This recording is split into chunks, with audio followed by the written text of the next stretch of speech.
Welcome dear student, स्वागत है आपका एक और नई क्लास में। तो आज की क्लास हमारी क्या होने वाली है, आगे के प्रश्नों और जो आंसर हम इस क्लास में करवाने वाले हैं। और पिछली क्लास में हमने जो भी प्रश्न और उनके आंसर आपको करवाए हैं और समझाए हैं, हमें उम्मीद है कि आपने सभी प्रश्न और उनके आंसर याद कर लिए होंगे अच्छे से।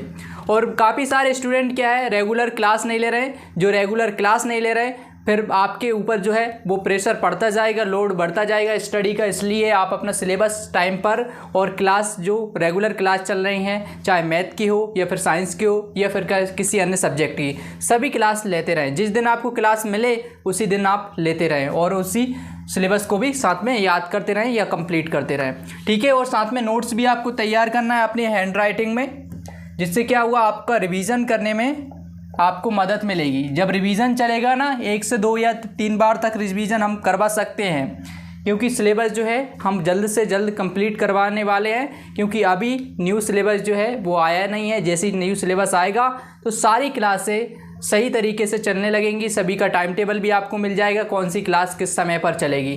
क्योंकि जब तक नया सिलेबस नहीं आएगा तब तक थोड़ा सिलेबस आपका धीरे चलेगा। इसलिए आप टेंशन ना लें, अन्य सब्जेक्टों की भी टेंशन ना लें। तो चलिए हम इस प्रश्न के आंसर को समझ लेते हैं। इसमें क्या लिखा हुआ है, समझने लायक पैसे इसमें कुछ है नहीं। तो इसमें सिंपल सा पूछा है कि प्रश्न 14वां है, इसमें पूछा है CaOCl जो है का प्रचलित नाम क्या है, इसका नाम पूछा है। तो इसका जो प्रचलित नाम है वो है ब्रंजक चूर्ण। क्या है? ब्रंजक चूर्ण। इसको एक और नाम है कैल्शियम ऑक्सीक्लोराइड। इसका क्या रासायनिक नाम क्या है? इसका है कैल्शियम ऑक्सीक्लोराइड है। और इसका जो प्रचलित नाम जो है क्या है? ब्रंजक चूर्ण। तो अगर आपको ये प्रश्न आपको देखने को मिले, चाहे एक वाक्य या एक शब्द में जो प्रश्न पूछे जाते हैं, अगर आपको हो सकता है उसमें आपको ये देखने को मिले, इसलिए आपको कर लेना है याद। और इसके अलावा ये आपको ऑब्जेक्टिव में भी देखने को मिल सकता है। तो इसका नाम क्या है? ब्रंजक चूर्ण, या इसको ब्लीचिंग पाउडर भी बोलते हैं, ठीक है। ये ठीक है। इसके बाद में है 15वां प्रश्न। तो 15वां प्रश्न में क्या पूछा है? 15वां प्रश्न भी छोटा सा है। इसमें लिखा हुआ है उस पदार्थ का नाम बताइए जो क्लोरीन से अभिक्रिया करके ब्रंजक चूर्ण बनाता है। तो उस पदार्थ का नाम हमें बताना है। इसमें पूछा गया है कि उस पदार्थ का नाम बताइए जो क्लोरीन के साथ अभिक्रिया करेगा और क्या बनाएगा? ब्रंजक चूर्ण, यानी कि ये बनाने वाला है। तो उस पदार्थ का नाम क्या है? उस पदार्थ का नाम है भुजा हुआ चूना, यानी कि कैल्शियम हाइड्रोक्साइड। क्या है उसका नाम? Calcium hydroxide.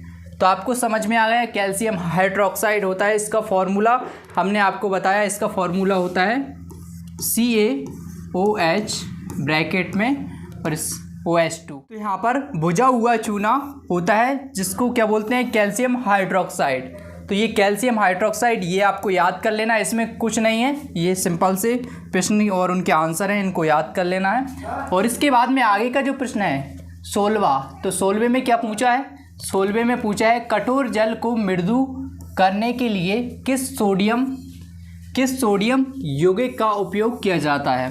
तो इसमें ये पूछा है, तो इसका आंसर क्या है? इसका आंसर है सोडियम कार्बोनेट का उपयोग किया जाता है, जिसे क्या बोलते हैं? धोने का सोडा भी बोलते हैं, ठीक है। ये भी सरल सा है, इसको भी आपको याद कर लेना है। इसमें भी कुछ नहीं है, क्योंकि छोटे छोटे प्रश्न हैं और उनके आंसर भी छोटे छोटे हैं। और इसके बाद में है प्रश्न क्रमांक 17वां। तो 17वें में क्या लिखा हुआ है? 17वें में लिखा हुआ है कि सोडियम हाइड्रोजन, क्या है? सोडियम हाइड्रोजन कार्बोनेट के विलयन को गर्म करने पर, क्या पूछा है? गर्म करने पर क्या होगा? इस अभिक्रिया के लिए रासायनिक समीकरण लिखिए।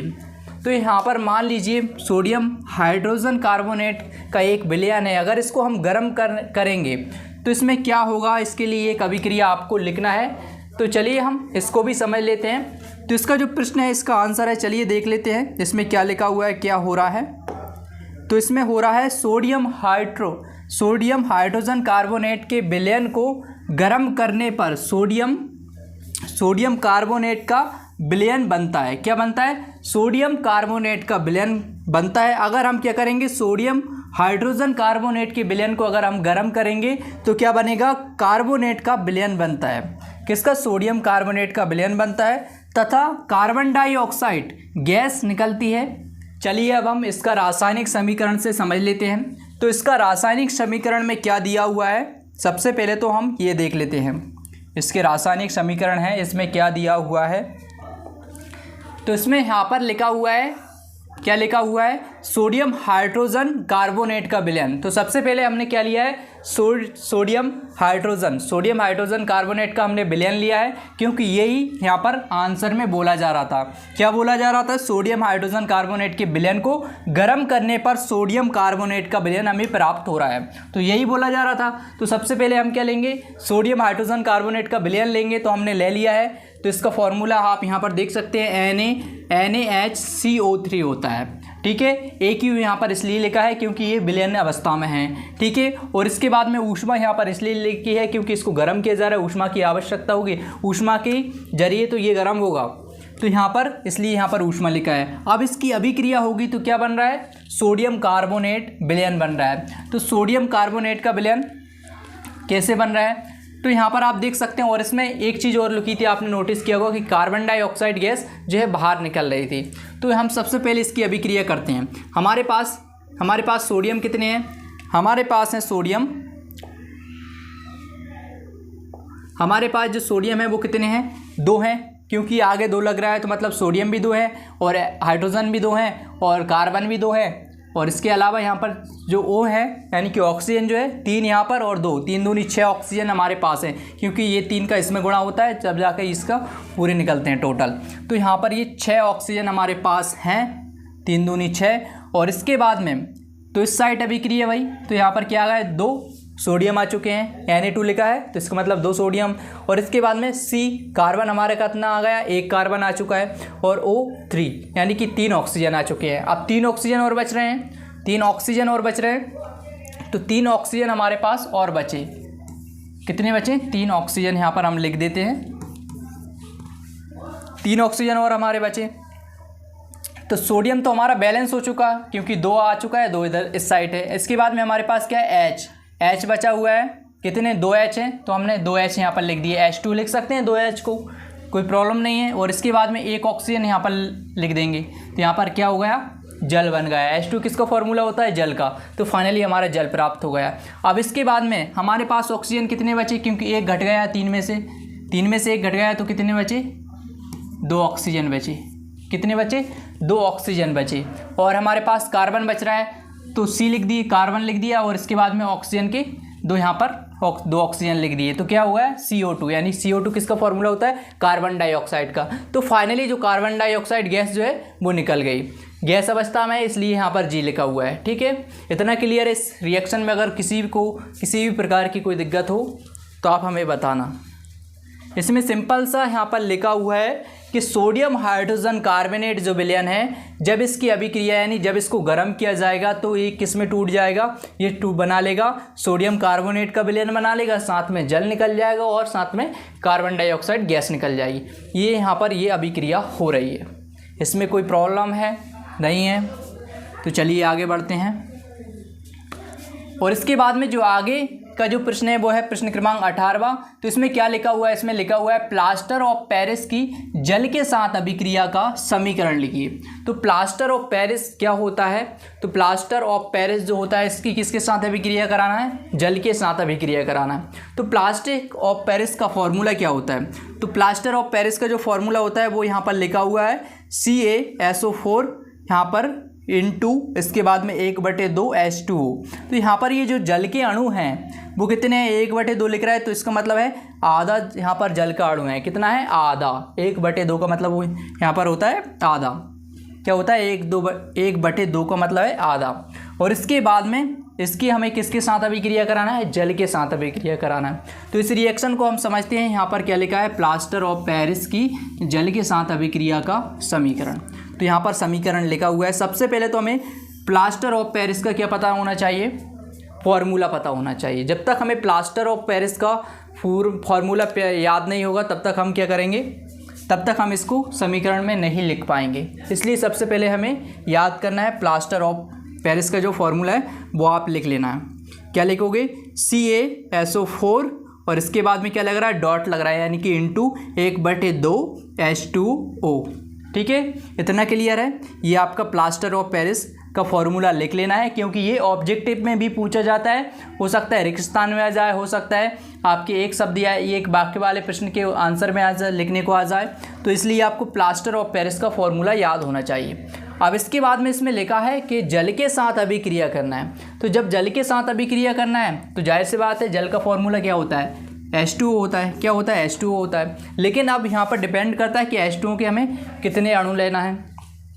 तो आधा अणु हमारा यहाँ पर है, तो यहाँ पर हम 1.5 अणु ले लेते हैं। तो 1.5 अणु को हम कैसे लिख सकते हैं? 1/1/2 लिख सकते हैं। अगर आप मैथ समझ रहे होगे तो आपको पता चल जाएगा। 1/1/2। तो यहाँ पर ये क्या है? एक तो है इसमें 1/2। तो यहाँ पर ये 1.5 अणु हमने ले लिए हैं। तो यहाँ पर जल के कितने हैं? 1.5 अणु। तो अब इसकी अभिक्रिया कराते हैं। तो हमारा ये जो कैल्शियम है Ca, कैल्शियम इसको बोलते हैं, Ca को क्या बोलते हैं? कैल्शियम। तो फाइनली कैल्शियम हमारा यहाँ पर आ चुका है। इसके बाद में SO4 यानी कि सल्फ़र और ऑक्सीजन। तो यहाँ पर सल्फ़र और ऑक्सीजन भी आ चुके हैं। तो यहाँ पर SO4 भी आ चुका है। तो CaSO4 यहाँ पर आ चुका है। इसके बाद में आधा अणु ये है जल का और 1.5 अणु ये है। तो आधा और 1.5 कितने हो जाएंगे? 2। तो यहाँ पर आ जाएगा 2H2O, यानी कि जल के कितने अणु हो गए? 2 अणु हो गए। तो ये जो पदार्थ बन रहा है ये कौन सा पदार्थ है? इसको बोलते हैं जिप्सम। तो ये भी आपका पूछ लिया जा सकता है कि ऑब्जेक्टिव में या फिर रेगिस्तान में कि जिप्सम का सूत्र लिखिए या फिर प्लास्टर ऑफ पेरिस का सूत्र लिखिए। तो प्लास्टर ऑफ पेरिस के सूत्र में आपको ये लिखना है, यहाँ से लेकर यहाँ तक, यहाँ से लेकर यहाँ तक ये आपको लिखना है। और अगर आपसे जिप्सम का पूछ लिया जाता है तो ये आपको लिखना है।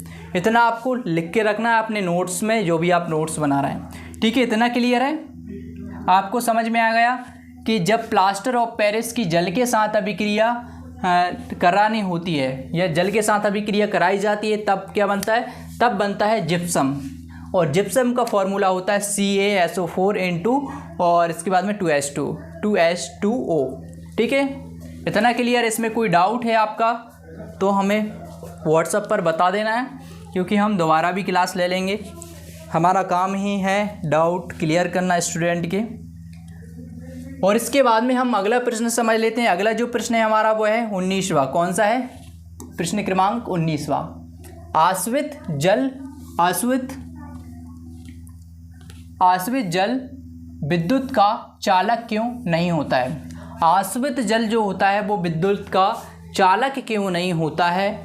और जबकि वर्षा का जल जो है, वर्षा का जल होता है, तो इसमें ये बोला है कि आश्रित जल जो होता है वो विद्युत का चालक क्यों नहीं होता है। और जबकि जो वर्षा का जल होता है ये विद्युत का क्या होता है? चालक होता है। तो आइए हम इसके आंसर से समझ लेते हैं इसमें क्या लिखा हुआ है। आश्रित जल में हाइड्रोजन आयन यानी कि H positive ion, hydrogen ion अथवा हाइड्रोक्साइड आयन यानी कि OH नेगेटिव नहीं होते हैं, जो विद्युत के वाहक होते हैं। कैसे होते हैं? विद्युत के वाहक होते हैं। इसलिए आश्रित जल विद्युत का चालक नहीं होता है। वही दूसरी ओर वर्षा जो जल है, वर्षा जल में कुछ अम्ल की मात्रा मिली होती है, जो हाइड्रोजन आयन यानी कि H पॉजिटिव देती है। क्या देती है? हाइड्रोजन आयन यानी कि H पॉजिटिव देती है। इसलिए वर्षा का जो जल है विद्युत का चालक होता है। तो इसमें ये लिखा हुआ है, इसमें सिंपल सा ये फंडा है कि आश्रित जल विद्युत का चालक क्यों नहीं होता है। यानी कि आश्रित जल वो जल होता है जो शुद्ध होता है, जैसे कि जिसे आसवन विधि द्वारा प्राप्त किया जाता है। जैसे कि भाप बनाकर उसको क्या कर लिया जाता है? शुद्ध किया जाता है। बाष्प बनाकर उसको शुद्ध किया जाता है और बाष्प बनाकर शुद्ध करके उसे एक पात्र में एकत्रित कर लिया जाता है। तो जो जल होता है बाष्पन द्वारा उसे एकत्रित किया जाता है, उस जल को शुद्ध जल बोलते हैं। इसे आश्रित जल भी बोलते हैं। आश्रित जल को शुद्ध जल बोलते हैं। तो आश्रित जो जल होता है उसमें क्या होता है? वो विद्युत का कैसा होता है? विद्युत का चालक नहीं होता है। यानी कि अगर हम उसमें करंट, उससे क्या होता है? हमें करंट नहीं लगता, उसमें करंट नहीं बहता है। तो इसलिए बोला जा रहा है कि आश्रित जल जो होता है वो विद्युत का चालक क्यों नहीं होता है। उसमें यही कारण है कि जो हाइड्रोजन आयन है और OH नेगेटिव यानी कि हाइड्रोक्साइड आयन है वो नहीं होते हैं। इस वजह से ये क्या होता है, विद्युत का चालक नहीं होता है। और जो वर्षा का जल होता है उसमें अम्ल की मात्रा भी रहती है। अब अम्ल में क्या होता है, अम्ल में हाइड्रोजन आयन होते हैं, तो इसलिए क्या होता है, जो वर्षा का जल विद्युत का चालक होता है। तो यही यहाँ पर पूछा जा रहा है, ये आंसर में, ये प्रश्न में यही पूछा जा रहा है। यहाँ पर आप देख लीजिएगा, आश्रित जल विद्युत का चालक क्यों नहीं होता है जबकि वर्षा का जल चालक होता है। तो यहाँ पर यही है। आपको समझ में आ गया होगा। अगर नहीं आया है तो चलिए मैं एक बार और समझा देता हूँ। तो चलिए हम एक छोटे से एग्जाम्पल से इसको समझ लेते हैं। जैसे कि हमारे पास मान लीजिए कि एक पात्र है, इस पात्र में क्या भरा हुआ है, इस पात्र के अंदर भरा हुआ है जल, यानी कि जो अशुद्ध जल है, अशुद्ध जल भरा हुआ है। अब इस पात्र को हम क्या करते हैं, इस पात्र में जो भरा हुआ जल है इसको हम गर्म करते हैं। क्या करेंगे, हम इसको हम गर्म करेंगे। जैसे ही हम इसको गर्म करेंगे तो ये क्या करने लगेगा, जिसमें से जो इसमें जो जल है वो वाष्प बन के क्या करने लगेगा, उड़ने लगेगा। वाष्प बन के जब ये जल उड़ने लगेगा, जितना जितना आप गर्म करोगे, जितना तेज़ी से आप गर्म करते जाओगे इसको, तो ये जो जल है वो क्या करेगा, वाष्प बन के उड़ने लगेगा। और इस जल को अगर एकत्रित कर लिया जाए किसी पात्र में या किसी उपकरण में, अगर इस जल को क्या कर लिया जाए, इस जल को एकत्रित कर लिया जाए,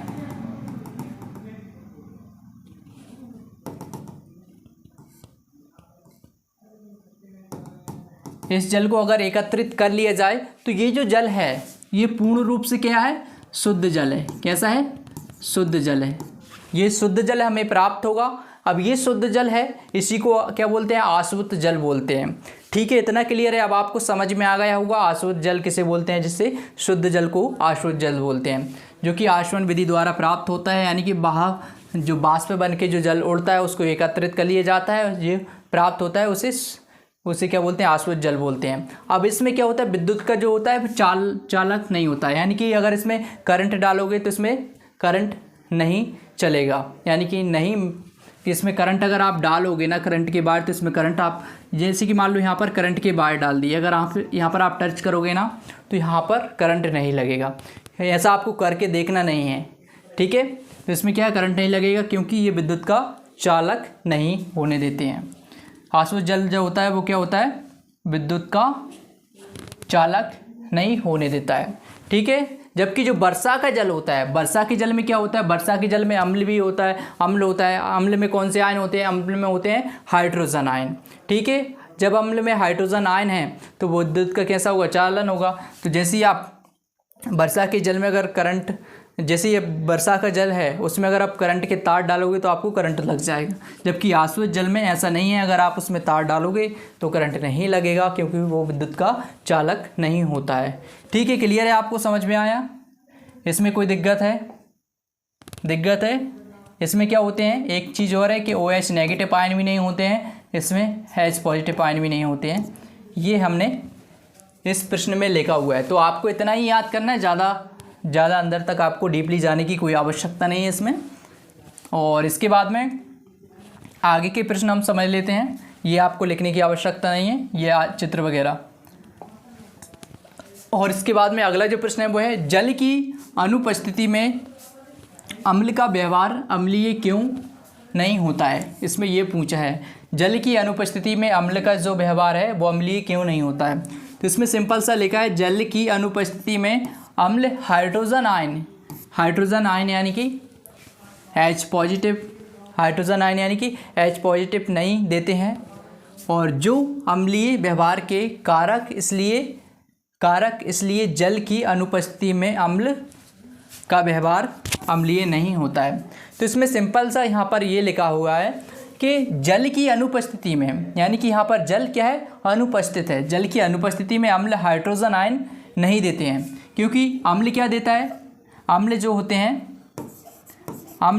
हैं वो क्या देते हैं, H पॉजिटिव आयन देते हैं, जिससे हमें पता चलता है कि ये अम्लीय है या फिर क्षारीय है। और क्षार जो होते हैं वो क्या देते हैं, OH नेगेटिव आयन। क्या देते हैं, OH नेगेटिव आयन। जैसे कि आपको पता होगा, हमने पिछली क्लास में आपको पढ़ाया था। तो यहाँ पर क्या है, ये जो H पॉजिटिव यानी कि हाइड्रोजन आयन है वो नहीं देते हैं, जो अम्लीय व्यवहार के कारक, इसलिए जल की अनुपस्थिति में अम्ल का व्यवहार अम्लीय नहीं होता है। सिंपल सा आपको पता चल गया है कि इसमें क्या हो रहा है, H पॉजिटिव यानी कि हाइड्रोजन आयन ये नहीं दे रहा है, इस वजह से ये क्या है, इसका व्यवहार कैसा है, अम्लीय नहीं बता रहा है। तो इतना क्लियर है। एक बार और पढ़ लीजिएगा इसको और अच्छे से समझ में आ जाएगा आपको। जल की अनुपस्थिति में अम्ल का व्यवहार अम्लीय क्यों नहीं होता है।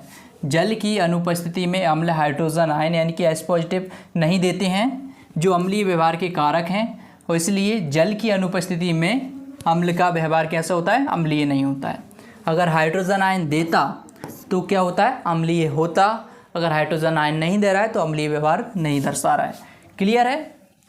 इसके बाद में हम आगे आ जाते हैं और आगे जो अगला जो हमारा प्रश्न है, जो अगला प्रश्न है वो है हमारा, अगला प्रश्न जो है वो यहाँ पर आपको क्या कर लेना है, 21वां कर लेना है। यहाँ पर गलती से नो लिखा गया। तो यहाँ पर 5 बिलियन हो यानी कि हमारे पास क्या है, 5 बिलियन है, A, B, C और D और E, ये हमारे 5 बिलियन हैं। 5 बिलियन की जब सर्वाधिक सूचक से जांच की जाती है तो pH मान इनके क्रमशः क्या निकलते हैं, 4, 1, 11, 7 और 9 प्राप्त होते हैं। अब कौन सा विलयन उदासीन है, प्रबल अम्लीय है और दुर्बल क्षारीय है, ये प्रबल क्षारीय है या दुर्बल अम्लीय है, ये आपको पूछा गया है। और इसमें एक चीज़ और पूछी गई है, यहाँ पर लाइन लिखी है, pH के मानों को हाइड्रोजन आयनों की सांद्रता के बढ़ते क्रम में व्यवस्थित कीजिए। तो बढ़ते क्रम में व्यवस्थित करना है हाइड्रोजन आयनों की सांद्रता के आधार पर। समझ में नहीं आ रहा है, कोई दिक्कत नहीं, अभी हम समझेंगे, आपको समझाएंगे ना अभी, तो आपको क्लियरली समझ में आ जाएगा। तो यहाँ पर फाइनली 5 जो विलयन है हमारे पास क्या है, A, B, C, D और E है। तो A का जो pH मान कितना है, 4 है, क्रमशः पूछा है ना। और इसके बाद में B का क्या है, 1 है, C का क्या है, 11 है, C का 11 है और D का कितना है, 7 है। और इसके बाद में E जो है इसका क्या है, 9 है। यहाँ पर सिंपल सा लिखा हुआ है, तो ये यहाँ पर लिखा हुआ है। और इसमें एक चीज़ और पूछी गई है कि pH मानों को हाइड्रोजन आयनों की सांद्रता के बढ़ते क्रम में व्यवस्थित कीजिए। तो यहाँ पर इसको हाइड्रोजन आयनों की सांद्रता के बढ़ते क्रम में व्यवस्थित करना है। जैसे कि मान लो यहाँ पर समझ लेते हैं, तो यहाँ पर ये जो विलयन D है, विलयन क्या है, विलयन D वाला है, ये क्या है हमारा, उदासीन है, क्योंकि इसका pH मान कितना है, 7। तो हमने pH स्केल में पढ़ा था, pH स्केल में हमने बताया था कि 0 से लेकर, हमने एक pH स्केल भी यहाँ पर बनाई हुई है, वो आपको दिखा देते हैं। pH स्केल में हमने बताया था कि 0 से लेकर 7 तक क्या होते हैं, 7 से कम, 0 से लेकर 7 तक क्या होता है, अम्लीय होता है। क्या होता है, अम्लीय होता है। और इसके बाद में 7 से लेकर 14 तक ये क्या होता है, क्षारीय होता है। यानी कि अगर 7 से कम या 0 से लेकर 7 तक अगर pH मान कोई सा भी आता है तो वो क्या कहलाएगा, अम्लीय कहलाएगा। अगर 7 के बाद 7 से लेकर 14 तक अगर कोई मान आता है तो वो क्या कहलाएगा, क्षारीय कहलाएगा। अगर 7 आता है तो वो होगा उदासीन। क्या होगा, अगर किसी का pH मान आ रहा है तो क्या है, 7 उदासीन होता है। तो ये आपको ध्यान में रखना है, धीरे धीरे आपको सब समझ में आएगा। तो विलयन D जो है वो कैसा है, उदासीन है, इसका pH मान कितना होता है, 7 होता है। अब विलयन C जो है वो क्या है, प्रबल क्षारीय। तो सबसे पहले हम pH मान इसका देखेंगे। pH मान विलयन C का pH मान कितना आ रहा है, सबसे पहले हम यहाँ प्रश्न में देखेंगे। C है, इसका pH मान कितना है, 11। तो यानी कि 7 से अधिक है, तो आपको पता लग गया कि ये क्षार है। क्या है, ये क्षार है, क्योंकि इसका 7 से अधिक मान है, तो ये कौन सा है, क्षार। अब ये प्रबल क्षारीय क्यों है, सबसे पहले ये पूछा है। प्रबल क्षारीय ये आपको अभी बताऊंगा थोड़ी देर से, बस आपको 2 मिनट का वेट करना है। प्रबल क्षारीय और दुर्बल, ये आपको बाद में समझ में आएगा। तो ये जो C है प्रबल क्षारीय है, इसका pH मान कितना है, 11 है। और इसके बाद में विलयन जो B है इसका क्या है, ये अम्लीय है, क्योंकि इसका pH मान 1 है। 0 से लेके अगर 7 के बीच में अगर मान आते हैं तो वो क्या है, अम्लीय होता है, आपको कन्फर्म है। लेकिन यहाँ पर प्रबल क्यों लिखा है ये भी मैं आपको बताऊँगा। इसके बाद में जो विलयन ए है ये क्या है, दुर्बल अम्लीय है, यानी कि इसका pH मान कितना है, 4 है, क्योंकि 7 से कम है तो ये अम्लीय है। और विलयन जो ई है ये क्या है, दुर्बल क्षारीय, क्या है, क्षारीय। तो pH मान 7 से ज़्यादा है तो कौन सा है, क्षारीय। तो इतना कन्फर्म है। लेकिन अब इसमें प्रबल और दुर्बल क्यों आ रहा है, सबसे बड़ा सवाल तो ये आपको समझ में नहीं आ रहा होगा। तो इसका सबसे बड़ा कारण क्या है, तो सबसे बड़ा कारण ये है कि यहाँ पर जब आप देखोगे pH स्केल में, pH स्केल के माध्यम से समझ लेते हैं। जैसे कि अम्लीय है, 7 के बाद में अगर जितना आप इधर आओगे, जितना आप इस साइड आओगे तो उधर क्या होगा, हाइड्रोजन आयनों की जो सांद्रता है बढ़ती चली जाएगी। ठीक है, यहाँ पर बढ़ रही है। यहाँ पर आप एक लाइन देख रहे होंगे, इसमें क्या है, हाइड्रोजन आयन है। इस लाइन के अंदर यहाँ पर बढ़ती चली जा रही है और यहाँ पर सबसे ज़्यादा हाइड्रोजन आयन आपको देखने को मिलेंगे। ठीक है, अब जब इस साइड आप आओगे, इस साइड आओगे तो हाइड्रोजन आयन जो है वो कम होते चले जाएंगे और हाइड्रोक्साइड आयन यहाँ पर बढ़ते चले जाएंगे। यहाँ पर आप देख सकते हैं हाइड्रोजन आयन बढ़ते चले जाएंगे। ठीक है, यहाँ पर क्या हो रहा है, हाइड्रोक्साइड आयन यानी कि OH नेगेटिव जो है वो हाइड्रोक्साइड आयन है। जैसे ही आप इस साइड आओगे तो क्या होगा, हाइड्रोक्साइड आयन यहाँ पर बढ़ते चले जाएंगे और इसके बाद में जैसे ही आप इस साइड आओगे तो हाइड्रोजन आयन यहाँ पर बढ़ते चले जाएंगे और हाइड्रोक्साइड आयन है वो कम होते चले जाएंगे। और 7 जो होता है वो उदासीन होता है, इतना आपको पता है। और जैसे ही आप यहाँ पर पूछा है तो जितना अधिक क्या होगा, जितने अधिक हाइड्रोजन आयन होंगे वो प्रबल अम्लीय होगा, या जितने अधिक इसमें क्या होंगे, OH आयन होंगे, OH नेगेटिव आयन होंगे, उतना क्या होगा, वो प्रबल होगा और उससे कम वाला दुर्बल होगा। तो इसलिए यहाँ पर प्रबल और दुर्बल का खेल चल रहा है। तो जैसे कि आप यहाँ पर समझते हैं, यहाँ पर क्या लिखा हुआ है, यहाँ पर लिखा है pH 1, तो 1 जो है वो क्या है, अधिक अम्लीय है, और यहाँ पर और 4 जो है वो अम्लीय तो है लेकिन थोड़ा सा 1 की अपेक्षा में क्या है, कम अम्लीय है। इसलिए जो क्या है, प्रबल सबसे ज़्यादा अधिक अम्लीय है, जो सबसे अधिक हाइड्रोजन आयन बना रहा है, सबसे अधिक हाइड्रोजन आयन दे रहा है, तो ये क्या है, हमारा प्रबल अम्लीय है।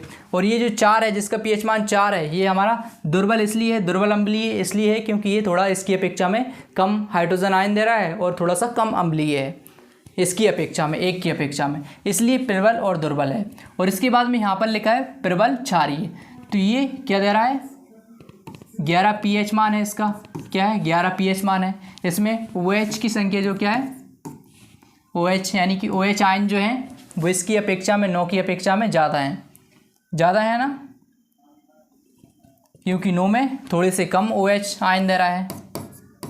जैसे कि हमने pH स्केल में आपको बताया था, जितना उस साइड जाओगे, जितना 14 की तरफ आप जाओगे ना, उतने ऑक्साइड आयन की यानी कि OH नेगेटिव आयन की क्या है, संख्या बढ़ती जाएगी। OH नेगेटिव आयन जो है वो ज़्यादा आपको देखने को मिलेंगे, इसलिए ये प्रबल और दुर्बल है।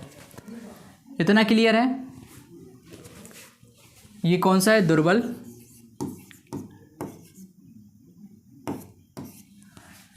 ये दुर्बल क्षारीय है क्योंकि ये इसकी अपेक्षा में कम हाइड्रोजन ऑक्साइड OH नेगेटिव आयन कम दे रहा है, इस वजह से। इतना क्लियर है। तो हमें उम्मीद है कि आपको ये पूरी क्लास समझ में आ गई होगी। अगर आज की क्लास में अगर आपको कोई भी डाउट है तो व्हाट्सएप पर हमें मैसेज करके बता देना, और रेगुलर आप क्लास देखते रहिएगा। और अगली जो क्लास आने वाली है उसमें हम इम्पोर्टेंट क्वेश्चन और उनके आंसर ज़्यादा कवर करने वाले हैं और अच्छे से आपको समझाने वाले हैं। तो ये सभी आप पढ़ लेना और अच्छे से याद कर लेना। ठीक है, मिलते हैं नेक्स्ट क्लास में। Thanks for watching this class. Thank you.